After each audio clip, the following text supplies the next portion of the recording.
Shoot করার সময় একবার মনে হয় বেটে লাগছে, আবার ঠিক করলাম, এবার মনে হয় লম্বা লাগছে। যাই হোক, এবার মনে হয় ঠিকঠাক লাগছে। দেখো, আজকে বিকেলে বেরোনোর জন্য কোট বার করলাম। কলকাতার ঠান্ডায় কোটের প্রয়োজন হয় না, তবে এবারে যা ঠান্ডা পড়েছে, উফ, মারাত্মক ঠান্ডা।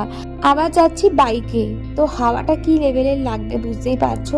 তাই বাধ্য হয়ে মোটা সোটা একটা কিছু পরলাম, আর মুখে একটু ময়শ্চারাইজার, তারপরে অ্যালোভেরা জেল আর ব্লু হেভেনের একটু ফাউন্ডেশন ইউজ করলাম, আর লাস্টে ল্যাকমির একটু কম্প্যাক্ট আর একটা নিউড লিপস্টিক লাগালাম।